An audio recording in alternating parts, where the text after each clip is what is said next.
वर्षा की है और आपने कई बार सुनी होगी, आछे दिन पाछे गया, पीछे गया। अच्छा जो हमारा समय था वो पीछे चला गया। देखो, सत्संग 10 बजे से होना था तो कितना लेट शुरू हुआ, 11 बजे। और 11 बजे में भी आप बहुत मुश्किल से आए। हमें अपने जीवन का महत्वपूर्ण समय का ज्ञान नहीं है। समय हमारा कैसे चला जाता है पता ही नहीं चलता है। जवानी में जोश रहता है पर होश नहीं रहता है, और जब होश आता है तो सारा जोश खत्म हो जाता है। कहावत है कि डाल का चूका बंदर, अगर बंदर डाल से इधर कूद रहा है, अगर चूक गया तो कहां जाएगा, वो धड़ाम से जमीन पे गिरेगा। डाल से चूका बंदर और पंगत का चूका साधु और आषाढ़ का चूका किसान, इनका कहीं नहीं ठिकान, इनका किधर भी ठिकान नहीं पड़ता है। अच्छे समय का सदुपयोग करना बहुत बड़ी उपलब्धि है। सर लोग आप बातें नहीं करेंगे, क्योंकि आप बातें करेंगे मेरा ध्यान भी उधर जाएगा, क्या बातें कर रहे हैं, मेरी कहीं चुगली तो नहीं कर रहे है नहीं। हो सके मुझे ऐसा लगेगा कि मैं गलत तो नहीं बोल रही। तो आषाढ़ में अगर किसान चूक जाए तो वो फिर जिंदगी भर पछता है। मेरी जन्मभूमि के पास की बात है, आषाढ़ में बारिश होती है। तो जब बारिश हुई तो ये हुआ कि पंचक लग रहे थे। पंचक समझते हो ना, पंचक। तो गांव वालों ने, जहां मेरा जन्म हुआ वो लोग थोड़े समझते हैं, ने कहा कि पंचक से कोई मतलब नहीं, अपन बोनी बोएंगे। और हमारे यहाँ आपके धान जैसा मामला नहीं कि पहले खेत भरते हैं, यानी बारिश जिस दिन हुई दूसरे दिन खेतों में सोयाबीन के लिए ट्रैक्टर चल जाता है। तो जैसे ही बारिश हुई और मेरी जन्मभूमि के लोगों ने खेत बो दिया, 2-3 दिन में ट्रैक्टर से सब बोनी पूरी हो गई। पर बगल का गांव, जिसको हम गिंदोर हाट बोलते हैं, वहाँ यादव समाज रहती है, उन्होंने कहा यार पंचक लग रहे हैं और पंचक में खेत बोना अच्छा नहीं है, तो उन्होंने नहीं बोया। 5 दिन बोनी हुई और उनका खेत में हरी हरी सोयाबीन लहराने लगी। और ये 5 दिन के बाद पंचक उतरे। पंचक तो समझते हैं, समझते ना, पंचक माताएं समझती है। जब पंचक उतरे उसी दिन से भारी बारिश हुई, तो लगातार 15 दिन तक बारिश होती रही।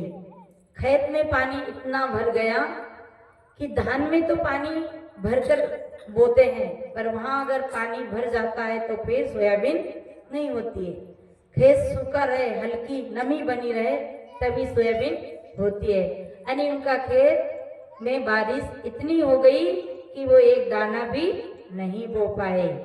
इनकी ट्राली ट्राली माल निकला और उनका खेत खाली हो गया। क्यों हो गया? क्योंकि पंचक लग रहे थे। इसलिए आदमी पंचक में कोई काम नहीं करता, पंचक बुरा है। पंचक में काम करने से काम बिगड़ जाते हैं। अच्छा, पंचक में अगर सरपंच का चुनाव हो तो वोट दोगे कि नहीं दोगे? दोगे ना। और अगर सरपंच की वोट, सभी सरपंच वोट देते हैं, सभी मेंबर उनको वोट देते हैं और सभी ने पंचक में वोट डाला, तो फिर सभी हारते हैं कि एक जीतता है? एक तो जीतता है ना, तो वो भी तो पंचक में डाला था, वो कैसे जीत गए? अगर पंचक में अगर ऐसा कोई आपके बच्चे की नौकरी का, सर्विस का नंबर आ जाए तो क्या करोगे? नहीं भेजोगे? नहीं भेजोगे क्या? सरकार अभी धान बेचने का नंबर लगा दिए तो धन नहीं बेचोगे, पर हम भ्रम में रह जाते हैं। तो मैं तो ये निवेदन इसलिए की कि अच्छा समय को हम खो देते हैं। आछे दिन पीछे गया, गुरु से क्या ना है, अब पछताए क्या हुए, जब चिड़िया चुग गई खेत। इसको बिठा लो। देखो, गांव में सत्संग हो रहा था, और आपके गांव में कितने दिन सत्संग चलेगा?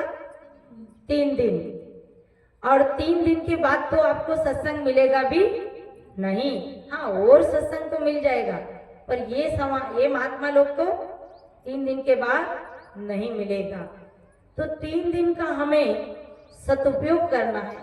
तो गांव में सत्संग चल रही थी, और गांव की जो पटलन, अब यहाँ कह दो गोठीन, गोटियन के गोटिया होते ना, हमारे वहाँ पटेल मुखिया, गांव के मुखिया। और यहाँ गांव के मुखिया को क्या कहते हैं? गोटनी, गोटनी कहते हैं ना। गोटिया की पत्नी को क्या कहते हैं? गोटनीन। हम मैं छत्तीसगढ़ी कम समझती हूँ। तो गोटनीन माता को बुलाने गए। सत्संग चलती थी रोज, और सत्संग 7 दिन चली। कितना दिन? 7 दिन। और उन माता को रोज बुलाने जाते थे कि आप सत्संग में आओ। तो माता कहती थी, आज तो मेरे घर में बहुत काम है। आदमी, अभी साहब सुना रहे थे कि आदमी को मरने की फुर्सत नहीं है। सभी चीज के लिए, सभी के लिए समय निकाल लेता है, पर सत्संग के लिए समय नहीं। भूख लगती है तो समय मिलता है कि नहीं भोजन करने का? बताइए, मिलता है ना। सब काम छोड़ के आदमी भोजन करता है। कहा है कि 100 काम छोड़कर स्नान करो, 100 काम छोड़कर स्नान करो, और 1000 काम छोड़कर के 1000 काम करके भोजन करो, 1000 काम छोड़ के भोजन करो, और लाखों काम छोड़ करके सत्संग और भजन करो। क्यों इतनी महत्वपूर्ण बात कही? क्योंकि ये सत्संग भजन ही हमारी जिंदगी का सबसे महत्वपूर्ण विषय है। तो हम इस काम के लिए तो समय निकाल लेते हैं, और समय मिल जाता है। भोजन के लिए समय मिल जाता है, दिशा मैदान जाने के लिए समय मिल जाता है, स्नान करने के लिए समय मिल जाता है, पर सत्संग के लिए समय नहीं मिलता है। ये क्यों? क्योंकि हमने फालतू काम समझा। ये तो चलो बुलाया तो हमको जाना पड़ेगा। हम अपने जीवन का असलियत नहीं समझते हैं, पर किसी के कहने से आ जाते हैं। तो वो गोटनी माता रोज बुलाते थे। एक दिन कह दी कि मेरे घर में काम है, दूसरे दिन कह दी आज मेरे घर में मेरी बहुएं नहीं है, इसलिए मैं घर की रखवाली करूंगी। दूसरे दिन कुछ काम, तीसरे दिन कुछ काम, करते करते 7 दिन की सत्संग पूरी हो गई। और बोल दिया, जिस दिन समापन हुआ उस दिन बोलिए सदगुरुदेव की जय। कथा पूरी हो गई, सत्संग पूरी हो गई। और उस दिन माता जी आई तो प्रसाद वितरण हुई, और सब लोग जाने लगे। वो बहुत पश्चाताप करने लग गई, बहुत दुख मनाने लग गई। ओहो, 7 दिन की सत्संग में मैं एक दिन भी नहीं जा पाई। अब पछताए क्या हुए, जब चिड़िया चुग गई खेत की रखवाली समय पे करो। अगर खेत की रखवाली अगर समय पे नहीं की तो आपको अच्छी उत्तम फसल नहीं मिलेगी। अगर आपने खेत में बीज तो बो दिया, पर खाद और पानी नहीं दिया, तब भी आपको अच्छी फसल नहीं मिलेगी। और खाद बीज भी दे दिया, अगर उसमें पक्षी आकर बैठ रहे हैं, आपने उसकी रक्षा नहीं की, तब भी आपकी फसल आपके हाथ में नहीं आएगी। अगर फसल में कीड़े लग रहे हैं और उन कीड़ों को भगाने का उपाय नहीं किया, तब भी आपकी फसल आपके हाथ में नहीं आएगी। ऐसे ही ये मनुष्य जीवन एक खेती है, और ये कल्याण की भूमि हमें प्राप्त हुई है। बड़े भाग मानुष तन पावा, सुर दुर्लभ सदग्रंथ ने गावा, पर ऐसी मनुष्य जीवन की मौज पाकर के भी हम अपना कल्याण का काम नहीं कर पाए। तो माता क्या कहती है,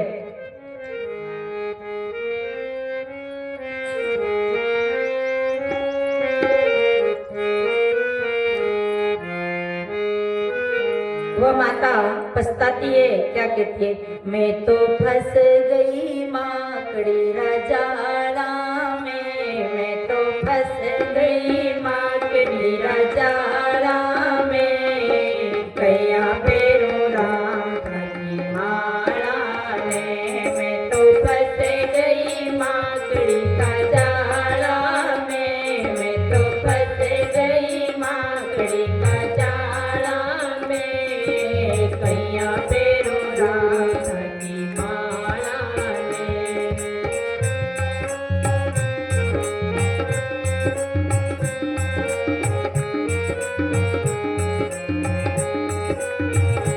मैं तो फंस गई माकड़ी राजाड़ा में, मैं तो फंस गई माकड़ी राजाड़ा में, कैया पेरू राम धनी माड़ा ने, मैं तो फंस गई माकड़ी का जाड़ा में, मैं तो फंस गई माकड़ी राजाड़ा में, कैया पेरू गुरु धनी माड़ा ने।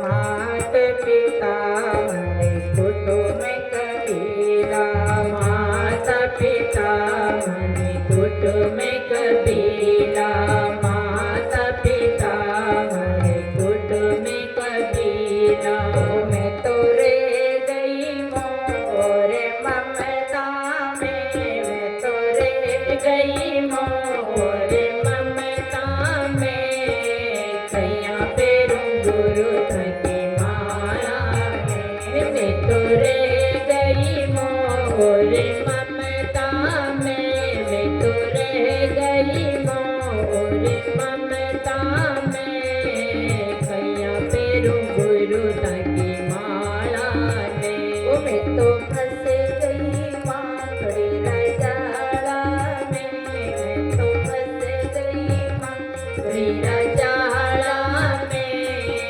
कैया पेरू गुरु धनी माड़ा ने, मैं तो फंस गई माकड़ी राजाड़ा में, मैं तो फंस गई माकड़ी राजाड़ा में, कैया पेरू गुरु धनी माड़ा ने।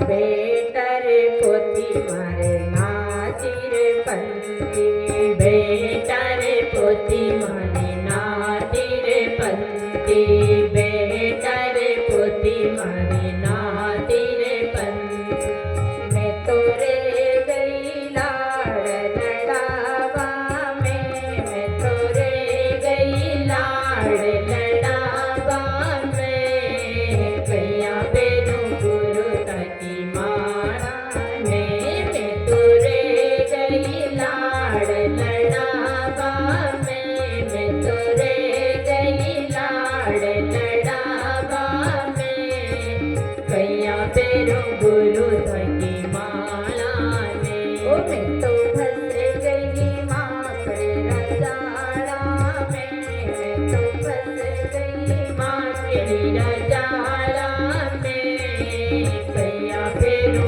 गुरु धनी माड़ा ने।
अपने जीवन में इस प्रकार उलझ गई जैसे मकड़ी। मकड़ी आप देखे ना, मकड़ी जो जाला बोनती है ना, वो अपने लिए घर बनाती है, पर वो क्या करती है, दूसरे कीड़े को लाकर फंसाती है, पर वो स्वयं उसी में वो फंसकर मर जाती है। यही हाल हमारा है, क्योंकि हमने भजन भक्ति छोड़ करके, सत्संग छोड़ करके, ज्ञान छोड़ करके और संसार में अपना मन को लगाया है। कबीर साहब कहते, कबीर मन तो एक है, भाए ता लगा के करो गुरु भक्ति के विषय कमा। मन एक है, जब भाई माँ लगाओ।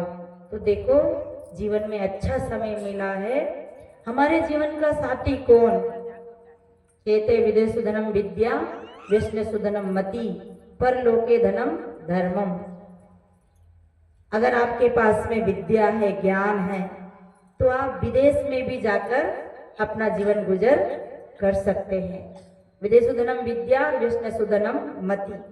अगर आपके पास में सुंदर बुद्धि है, मति है, तो आप अच्छा सा बिजनेस करके, धंधा करके अपने जीवन का गुजर बसर कर सकते हैं।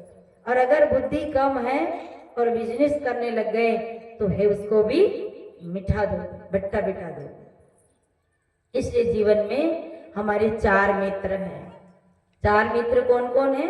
विद्या मित्र है, पत्नी मित्र है, और औषधि मित्र है, और धर्म मित्र है। 4 मित्र है। क्या कहा कि विद्या मित्रम प्रवासेषु, भार्या मित्रम गृहसु च, और औषधि मित्रम, जीवन में जब दुख आवे, पीड़ा आवे, तो कौन काम आती है? औषधि, दवा। और धर्मो मित्रम मृतस्य च, धर्म कब काम आता है? जब मरने के समय। तो पहला मित्र कौन है? विद्या। विद्या सबसे बड़ा मित्र है। अगर विद्या है तो आप बहुत बड़े धनवान हैं। अब कौन सी विद्या? एक भौतिक विद्या और एक आध्यात्मिक विद्या। भौतिक विद्या से आपका जीवन सुंदर चल सकता है। आप अच्छे पढ़े हैं तो आपको अच्छी सर्विस मिल जाएगी, अच्छा बिजनेस कर लोगे। अगर सब कुछ आपके पास रहेगा तो आप बढ़िया जीवन गुजर कर सकते हैं। पर अगर आपकी विद्या में ज्ञान नहीं होगा, विवेक नहीं होगा, तो आपकी विद्या का आप दुरुपयोग भी करोगे। आज देखते हैं विद्या को लोग कितना दुरुपयोग कर रहे हैं। अच्छी विद्या मिली, अच्छे पढ़ लिख लिए, और जिन माँ बाप ने पढ़ाया उन माँ बाप से बोलना भी पसंद नहीं करते। विद्या तो मिली पर बुद्धि नहीं, ज्ञान नहीं। जिन माता पिता ने बच्चों को पढ़ाया उन माता पिता से बच्चे बोलना भी पसंद नहीं करते हैं और उस विद्या का दुरुपयोग करते हैं। आज विद्या मिली तो क्या करते हैं? मोबाइल में क्या खेलते हैं? सट्टा खेलते हैं। क्या क्या खेलते हैं? कौन कौन सा वो खेल है ना, जिससे करोड़ों का धन उसमें लगा देते हैं।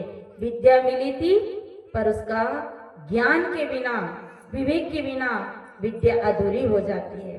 तो विद्या का सदुपयोग करना चाहिए। विद्या मित्रम प्रवासेषु, विद्या हमारे देश काल के भ्रमण के समय या कहीं भी रहे, विद्या है तो अपने जीवन में बहुत काम की चीज है। विद्याहीन व्यक्ति कैसा लगता है? जैसे मूर्ख। देखो माताएं, कई घरों में देखते हैं कि भाई लोग ज्यादा पढ़े होते हैं और माताएं कम पढ़ी। अब तो सभी लोग पढ़ने लिखने वाले हो गए। राजस्थान की घटना है, एक भैया पढ़ा था और उसकी माता अनपढ़ थी, और वो भी माता कौन थी? नानी जी। नानी जी बेचारी भोली भाली अनपढ़ माता। तो वो बच्चा गया, नानी जी ने कहा, नानी जी जानते हो ना, मम्मी की मम्मी, तो मम्मी की मम्मी नानी जी के पास गया तो नानी जी बोली, मेरे लाल, मेरे लाला, बहुत दिन में आए हो तुम, और इतने दिन में क्यों आए हो? मुझे बहुत याद आ रही थी तुम्हारी मेरे बेटा। तो वो क्या बोले? बेटा क्या बोला कि नानी जी मैं क्या करूं, मैं तो जल्दी आ जाता पर मेरा एक्सीडेंट हो गया। बेटा क्या बोला कि मेरा एक्सीडेंट हो गया। अब नानी जी क्या समझे एक्सीडेंट क्या होता है, आप लोग तो समझ गए होंगे ना, मतलब टक्कर हो गई, चोट लग गई, दुर्घटना घट गई। अब नानी जी नहीं समझी, तो नानी जी ये समझी एक्सीडेंट का मतलब होता है कि नौकरी लग गई। नानी जी समझी कि बेटे की सर्विस लग गई। तो नानी जी कहती है हाँ मेरे लाल, अच्छा हुआ तेरे एक्सीडेंट हो गया, बहुत अच्छा हुआ।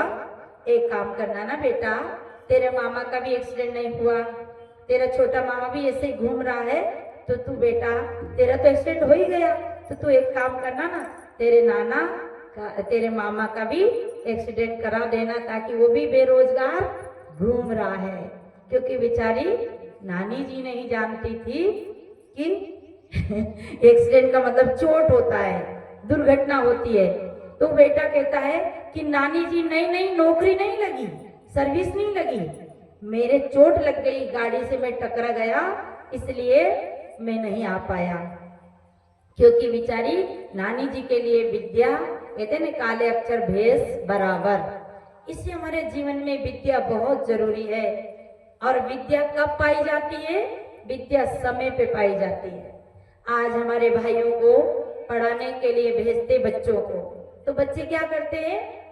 पढ़ने का समय में पढ़ नहीं पाते हैं, खेलते हैं, समय बर्बाद करते हैं, मोबाइल देखते हैं और लौट कर आ जाते हैं। और ज्यादातर हमारी माताएं कहती बेटा शिव जी को एक लोटा जल चढ़ा दे, बस तू पास हो जाएगा। और एक नारा चल गया, एक लोटा जल और सारी समस्या का हल। बताओ, एक लोटा जल से सबकी समस्या हल हो गई? हुई कि नहीं हुई? जब से हमारे छत्तीसगढ़ में, एमपी में एक व्यक्ति का नारा है, प्रदीप मिश्रा जी का, एक लोटा जल और सारी समस्या का हल। पर मैं निवेदन करती हूँ कि विद्या पढ़, सत्संग में चल और सारी समस्या का हल। विद्या नहीं पढ़ोगे तो आपकी समस्या का हल नहीं होगा। सत्संग में नहीं चलोगे, अच्छे ग्रंथ नहीं पढ़ोगे तो आपकी समस्या हल नहीं होगी। बताओ, जब से एक लोटा जल चढ़ा रहे तब से आपकी रायपुर की सब अस्पतालें, सब बेड खाली हो गए। देख के तो आओ, देखने गए कि नहीं कभी? जाओ तो सर एक बार देखो तो, परीक्षण करो, सब बेड खाली, डॉक्टर फ्री बैठे हैं, क्योंकि भैया सब एक एक लोटा जल चढ़ा रहे। और शिव जी को है ना, ऐसी जनवरी के महीने में भी उनको नहीं छोड़ रहे। अगर आपको घड़ी घड़ी बार बार एक लोटा, 2 लोटा, 3 लोटा, 4 लोटा, 5 लोटा, अगर 20 लोटा पानी आपकी खोपड़ी पे डाल दे तो आपको कैसा लगेगा? ठंड नहीं लगेगी, सर्दी नहीं पकड़ेगी। अगर शिव जी होते तो कहते रे मूर्खों, मुझे शांति से रहने दो। आपको तो शांति नहीं है सो नहीं है, पर मुझे भी शांति से नहीं रहने दे रहे। मुझे दिन भर भिगोते, दिन भर मेरी खोपड़ी पे पानी चढ़ाते हैं। शिव जी नहीं है इसलिए नहीं बोलते हैं, शिव जी होते तो जरूर बोलते कि तुम दिन भर पानी चढ़ाते हो। अच्छा, आपके बच्चे की खोपड़ी पे, आपके बच्चे के सिर पे बार बार दिन भर में 100 लोटा पानी डालने दो, आप मना करोगी कि नहीं करोगी? बोलो, करोगी? नहीं, क्यों करोगी? शिव जी को तो चढ़ा रही हो, तो शिव जी के जैसा आपका बच्चा भी है। शिव जी को तो सर्दी नहीं लगती है, आपके बच्चे को सर्दी लग जाती है। विद्याहीन व्यक्ति ऐसी समय को बर्बाद करता है। एक विद्यार्थी दिन भर खेले, फुटबॉल खेले, मोबाइल देखे, परंतु पढ़ाई नहीं करे, और क्या करता? सरस्वती मैया की पूजा करता, खूब पूजा करता, नमस्कार करता, शिव जी के जल चढ़ाता, सभी देवताओं को नमस्कार करता। कौन सा देवता? जो बोले न चाले, खावे न पीवे, हाले न डोले, उन देवताओं को प्रणाम करता। अब जब पेपर का समय आया तो क्या लिखे? याद तो किया ही नहीं, क्या लिखे? तो उनने एक लाइन लिखी, एक लाइन लिखी। कब? जब पेपर देने गया तब। और तो आता नहीं था, याद किया नहीं, मेहनत किया नहीं। क्या लिखा? एक लाइन, हजारों की किस्मत तेरे हाथ है, हजारों की किस्मत तेरे हाथ है, हे मेरे भगवान, हे मेरे मालिक, हे मेरे भोलेनाथ, पास कर दे तो क्या बात है। तो पास हो जाएगा, हो जाएगा कि नहीं बताओ। रोज सरस्वती मैया की पूजा करो, रोज गणेश जी की पूजा करो, रोज कबीर साहब की पूजा करो और पढ़ाई मत करो, मेहनत मत करो, तो पास हो जाओगे? नहीं होंगे, नहीं होंगे। मेहनत करना पड़ेगा। कबीर साहब कहते कर भैया वाला अपनी छाड़ बिरानी आस, जाके आंगन नदिया बहे सुख स्मरे प्यास। पुरुषार्थ करो, मेहनत करो, परिश्रम करो, तो आपको आशीर्वाद जरूर मिलेगा। हमारे कौशल भैया आज नई जगह गए हैं, तो जब सुबह आए प्रणाम किया, नमस्कार किया कि साहिब जी मैं नई ड्यूटी पे जा रहा हूँ, तो मुझे अच्छा आशीर्वाद दीजिए। मैंने कहा आपका पुरुषार्थ आपका आशीर्वाद है। कहते ना कृपा, कृपा कर कर पा। कृपा का अर्थ होता है करो और फिर पाओ। हम करेंगे उसमें ही उसकी कृपा भी होगी, गुरु की कृपा भी होगी। विद्यार्थी ने लाइन लिख दी कि हजारों की किस्मत तेरे हाथ है, पास कर दे तो क्या बात है। पेपर जब जचे तो क्या दे। उन अधिकारियों ने देखा क्या नंबर दे, क्या लिखे, इसको क्या करे, फेल करे कि पास करे। तो उनने भी सभी पेपरों को देखा, सब प्रश्न खाली, एक ही लाइन, सब में एक ही लाइन, हजारों की किस्मत तेरे हाथ है, पास कर दे तो क्या बात है। उनने भी लिख दिया किताबों की ढेरी तेरे पास थी, किताबों की ढेरी तेरे पास थी रे मूर्ख, याद कर लेता तो क्या बात थी। आज हमें समय मिला है विद्या पढ़ने में, कला कौशल सीखने में, बिजनेस व्यापार करने में। आध्यात्मिक पुरुषार्थ, व्यवहारिक पुरुषार्थ और परमार्थिक पुरुषार्थ, तीनों पुरुषार्थ की नदी आपके पास में है। आप जो चाहो कर सकते हैं, पर हम आलसी बन के हीरा गमा रहे हैं, सुंदर समय का सदुपयोग नहीं कर पा रहे हैं। आचे दिन पीछे गया, गुरु से किया ना हेत, अब पछताए क्या हुए जब चिड़िया चुग गई। आज हमारे साधु समाज में भी खूब समय मिला है, पर जितनी साधना पहले के संत करते थे उतनी साधना हम लोग भी नहीं कर पा रहे हैं। क्योंकि जैसे हमारे पहले के संतों ने तपस्या की उतनी साधना, अभी सुविधा हो गई, सबके पास सुविधावादी हो गए हम लोग, अभी साधना की तरफ कम ध्यान दे रहे। याद रखना ये जीवन बार बार मिलने का नहीं, ये तो बड़े भाग से मिला है। ऐसे अवसर को खोने से बाद में पछताना पड़ता है। तो देखो विद्या मित्रम प्रवासों से भार्या मित्रम ग्रह सूचा। भार्या यानी पत्नी, आपकी पत्नी आपका मित्र है। कब? घर में गृहिणी। हमारे भाई लोग कहते हैं ये माताएं क्या करती है, ये तो कुछ नहीं करती है, इनका कोई काम नहीं। एक दिन एक काम करो, काम बदल लो। आप लोग है ना, एक दिन काम बदल लो, और कभी नहीं बदला हो तो बदल लेना। क्या करना, इनको तो इनका काम तो आप करना और आपका काम इनको सौंप देना। यानी पहला तो इनको बच्चा रखने का काम दे दो और दूसरा भोजन बनाने का काम दे दो, तो नहीं कर पाएंगे। कर पाएंगे? पर माताएं बेचारी हर काम बड़ी हंसी खुशी के साथ, माताओं के काम की कोई गिनती नहीं। माताएं कभी भी ऐसा आलस नहीं करती है। मैं देखती हूँ छत्तीसगढ़ की माताएं धन्य हैं, 3-3 बार भोजन बनाती है। कितना बार? 3-3 बार भोजन बनाती है, दौड़ दौड़ के भोजन बनाती है। पर इन माताओं की कोई प्रणाम भी नहीं करता है कि तुम देवी हो, जगदम्बा हो, माता रानी हो। कोई अपनी पत्नी की, अपनी माँ की आरती नहीं उतारता। उतारता है क्या?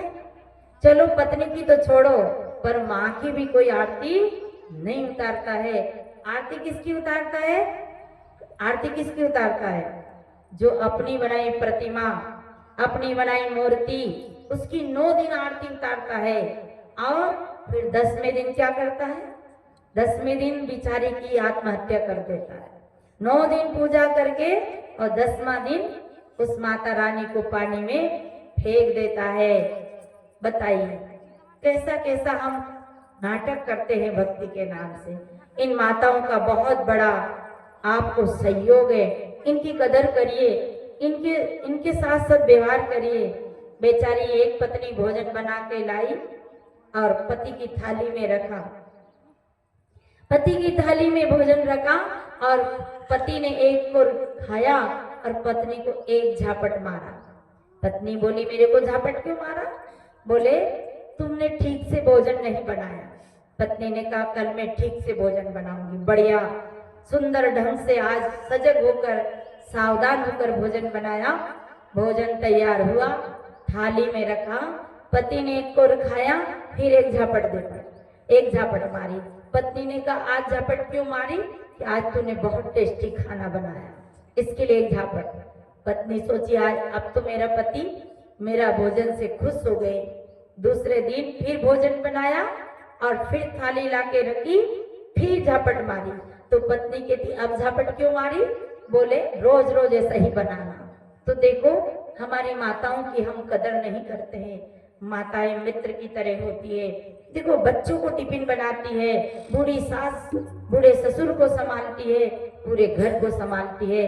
इसलिए घर में भार्या मित्र होती है, पत्नी मित्र होती है। सुख दुख में हर समय आपके सामने खड़ी रहती है, पर इन घर की लक्ष्मी की कोई कदर नहीं करता है। और इनकी कदर कब करता है? जब ये मायके चली जाए। और आप लोग ऐसा कर्या करो ऐसा जरूर कर्या करो कि एक बार साल में नहीं, महीना में एक बार 8 दिन जाया करो छुट्टी लेके, ताकि पता चले आपकी कीमत पता चले कि घर में नारी की कितनी कीमत है। पर नारी की कीमत नहीं करते हैं। इसलिए भाइयों इन लक्ष्मी से बड़ी, इन देवियों से बड़ी कोई देवी नहीं है। इनकी आप कदर करें, इनकी आप सेवा करें। घर में माँ है, उनसे एक शब्द जरूर पूछ के जाए। आप कहीं जाओ खेत में काम करने, दुकान में, बाजार में, तो माँ से जरूर बोलो। आपकी माँ कुछ नहीं जानती है, फिर भी माँ से बोल कर जाओ, बता के जाओ माँ मैं खेत जा रहा हूँ, माँ अमुक खेत में सरसों बोना है। बोना तो आपको ही है, खेत आपको ही करना है, पर माँ से पूछ लेने में माँ की पूजा हो जाती है। पत्नी से पूछ लेने में पत्नी की पूजा हो जाती है। एक जगह हम राजस्थान में थे, सवाई माधोपुर जिला में। वहाँ बेचारी पत्नी और बेटी दौड़ दौड़ के सेवा करी। हम लोगों का सबका भोजन भंडारा की व्यवस्था, आसन बिस्तर दिया। और जब पूजा होने लगी साधु संतों की, तो बड़े बड़े गांव के गोठिया पटेल दूसरे गांव के लोगों को बुलाकर पूजा करवाई। मैंने कहा भैया आपकी पत्नी को नहीं बुलाया, आपकी बेटी को नहीं बुलाया, आपकी बहू को नहीं बुलाया? अरे उनमें क्या अकल है जो उन्हें बुलाए? मैंने कहा ओहो, भोजन वो बना के दे रही, आए हुए संतों का स्वागत वो कर रही, और दौड़ दौड़ के पूरे अतिथि को भोजन कराया। और पूजा किससे करवा रहे हैं? दूसरे से करवा रहे हैं। इन माताओं का सम्मान करना ये आपकी घनिष्ठ मित्र है। माँ, पत्नी, बेटी इतनी हितकारी होती है कि ससुराल पक्ष को भी सहयोग करती है और पियर पक्ष को भी सहयोग करती है। इसे माई में दोनों कुल उजियारी एक बीजक के पद में आया है। तो सज्जनों, आपके घर में भार्या मित्र है, और व्याधि में, विपत्ति में, शरीर में संकट में औषधि मित्र है। अगर आपको तकलीफ हो जाए तो आप ये सोचते कि मुझे कोई ऐसी दवा लाके देवे कि मैं एकदम ठीक हो जाऊं, तो आपको कोई भी अच्छा नहीं लगेगा। कोई भी क्या अच्छा लगेगा? दवा अच्छी लगेगी। विपत्ति में, व्याधि में, शरीर के रोग में आपको दवा काम करती है। और दवा इतनी अच्छी लगती है कि दवाई दिखती और दूसरी दिखती नहीं। और सज्जनों एक बात और है, सबसे ज्यादा मित्र आपका शरीर है। शरीर में भी व्याधि आ जाए, विपत्ति आ जाए, उसके पहले ही शरीर को सुंदर सजा के रखे। खान पान से गुटखा, पान, तमाकू, शराब ऐसी गलत चीजें ना खाए, तेल तला ना खाए, ज्यादा तली भुनी चीजें ना खाए जिससे स्वास्थ्य खराब होए, ज्यादा मैदा वाली चीजें ना खाए। और माताएं, भाइयों, शरीर से खूब मेहनत करें, क्योंकि शरीर से मेहनत नहीं करते हैं तो शरीर पे बीमारी आकर के बैठ जाती है। इसलिए जीवन में औषधि हमारा मित्र है। और धर्मम मित्रम मृतस्य च, धर्म में मने मरने के समय, मरने के बाद कौन मित्र है? धर्म मित्र है। आज का किया पुण्य, आज का किया धर्म आगे काम आता है। जो पूर्व में दिया है वही आपको आज मिल रहा है। आज आप जो भी अच्छा स्वास्थ्य पाए हो, अच्छा घर पाए हो, अच्छा परिवार पाए हो, ये अच्छी समाज पाए हो, अच्छी योग्यता पाए हो, अच्छा पद पाए हो, ये सब आपका पुण्य का फल है। इसलिए जीवन में पुण्य भी कमावे। और ये कब कमाए? ये इसी अवस्था में कमावे, अच्छे समय में। अब अच्छा समय पीछे चला जाए, बूढ़ा आदमी से कहो कि तुम सेवा कर आओ, तो क्या बूढ़ा आदमी सेवा करेगा? आपके पास जेब खाली हो गई और आपके बच्चों ने धन बांट लिया, फिर कहे कि धर्म करो, तो कहां से करोगे? आज तो आपके पास में सब कुछ है, आप सब कुछ कर सकते हैं, पर यह समय निकल जाएगा तो बाद में पछताना पड़ेगा। तो सदगुरु कहते हैं, आचे दिन पाछे गया, गुरु से किया ना हेत, अब पछताए क्या हुए जब चिड़िया चुग गई खेत। अच्छा समय, स्वस्थ शरीर, शरीर में ताकत है, इंद्रियों में बल है, तभी हमें भजन और भक्ति का काम कर लेना चाहिए। आंख में आ गया जाला, नाक में बहे नाला, आंख में आ गया जाला, नाक में बहे नाला, तब बजोगे गुरु नाम की माला? तब कैसे गुरु नाम की माला बजोगे? नहीं बज पाओगे। कान के पुर्जे ढीले भये, मुख भयो खड़बड़ सुना। कान के पुर्जे ढीले, कान का पुर्जा ढीला हो गया, कान का पुर्जा ढीला, कहे बम्बई सुने पुना। मुख भयो खड़बड़ सुना, कहे बम्बई सुने पुना। मुख खड़बड़ हो गया, दांत में दीवारें जगह जैसे नाले बन गए, और कान से सुनाता नहीं, और दांत तो बिखर गए, और आंख में जाला आ गया, और नाक से गंदगी फेंकने लग गए, तब क्या भजन करोगे? आज स्वस्थ शरीर है, बढ़िया दिमाग दिल है, तो आज अपनी साधना शुरू कर दे। जीवन खत्म हुआ तो जीने का ढंग आया, बुझ गई सम्मा तो महफिल में रंग आया। जीवन खत्म हो जाए फिर पछताए तो क्या होगा? तो वो जो मैंने कहानी से बात शुरू करी थी कि वो पटलन अब पश्चाताप करती है, कथा पूरी हो जाती है, सत्संग पूरी हो जाती है, और फिर वो कहती है कि मैं तो फंस गई माकड़ी का जाला में, कहीं आऊं गुरु था की भजना में, माला में। फिर पछताए क्या हुए जब चिड़िया चुग गई खेत। तो ऐसा नहीं हो कि आपके गांव में 3 दिन सत्संग है और आप सोचे कि आज तो चले नहीं, कल चलेंगे। कभी सर्दी कभी गर्मी, कभी सर्दी कभी गर्मी, ये तो प्रकृति के नजारे हैं। प्यासे वो भी रह जाते जो खास दरिया के किनारे है। तो आप प्यासा ना रहे, सब सत्संग में आए। आइए एक भजन सुने वाणी को ग्रहण। होता है सत्संग सुहाना, बहनों सत्संग में आना। होता है सत्संग सुहाना, बहनों सत्संग में आना। होता है सत्संग सुहाना, बहनों सत्संग में आना।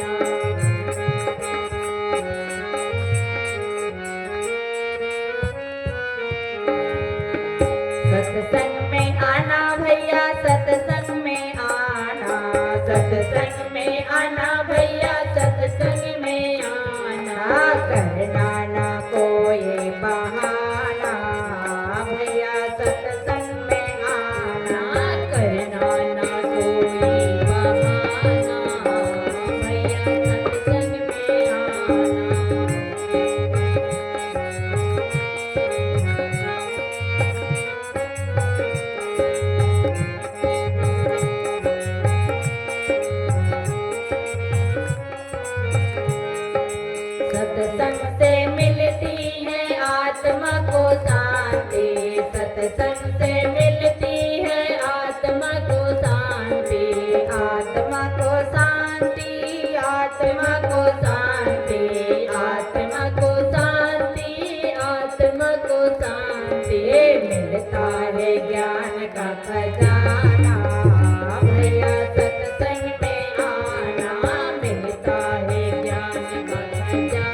होता है ज्ञान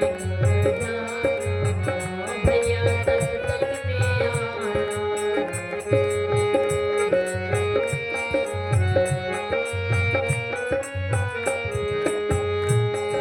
सत्संग की गंगा में गोता लगा लो, सत्संग की गंगा में गोता लगा लो, सत्संग की गंगा में गोता लगा लो, सत्संग की गंगा में गोता लगा लो। मिलता है मोक्ष ठिकाना भैया सत्संग में आना, मिलता है मोक्ष ठिकाना भैया सत्संग में आना। होता है सत्संग सुहाना बहनों सत्संग में आना, होता है सत्संग सुहाना बहनों सत्संग में आना। सत्संग में आओ भैया सत्संग में आओ, सत्संग में आओ भैया सत्संग में आओ, सत्संग में आना बहनों सत्संग में आना, सत्संग में आना बहनों सत्संग में आना। करना ना कोई बहाना बहनों सत्संग में आना, करना ना कोई बहाना बहनों सत्संग में आना।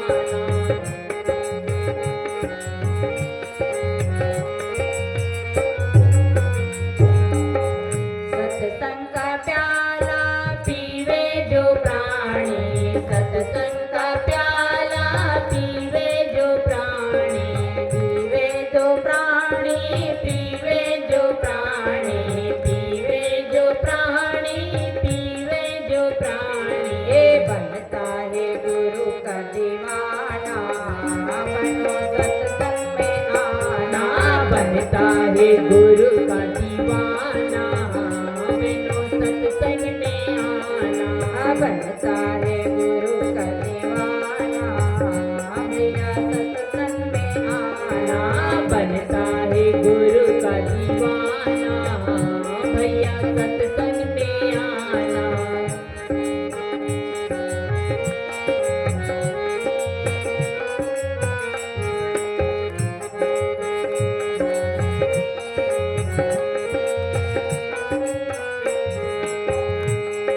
सभी संत कहते हैं सत्संग में आओ, सभी संत कहते हैं सत्संग में आओ, सभी संत कहते हैं सत्संग में आओ।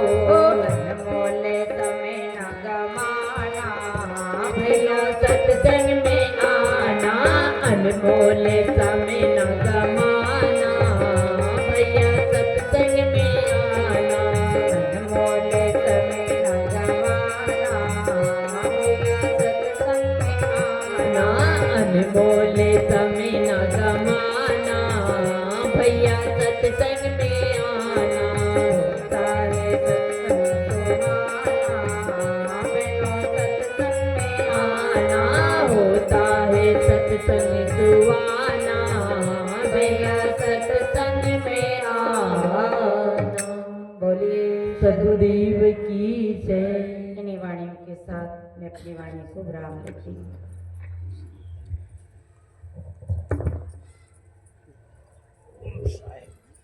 बोलो सतगुरुदेव भगवान की।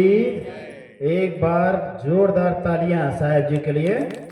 बहुत ही मार्मिक संदेश व भजन आपके द्वारा हम सभी लोगों ने दर्शन किया। सदगुरु कबीर साहब जी का सुंदर संदेश कि मानुष जन्म दुर्लभ है, मिले न दूजी बार, पक्का फल जो गिरबरा बहुरी न लागे बार। तो बड़े ही सौभाग्य से हमको यह नर्तन मिला और इस नर्तन को पा करके यदि यूं ही गफलत में अगर व्यर्थ में ही कहीं गंवा दिए, पता नहीं बार बार यह मनुष्य जीवन मिले या न मिले, इसका कोई भरोसा नहीं। इसलिए मौका बहुत बढ़िया है। मानुष तन सदगुरु मिलब मोक्ष हो इच्छा होए, और दुर्लभ तीनों परम है तो पाए योग न खोए। मानुष जन्म मिला, साथ साथ सदगुरु का हमें शुभाशीष प्राप्त हो रहा है, और इन सब के चलते फिर मोक्ष की तो इच्छा तय ही है। जहाँ सदगुरु की कृपा हुई, उनका संदेश, उनका प्रवचन अपने जीवन में आत्मसात हुआ, उनके वाणी, उनके वचन अपने पूरे भाव चाव से भी हमने श्रवण किया और अमल किया तो निश्चित ही हमारा कल्याण होगा। तो ऐसा मार्मिक संदेश अभी हम सभी साहेब जी के मुखारबिंद से श्रवण कर रहे थे।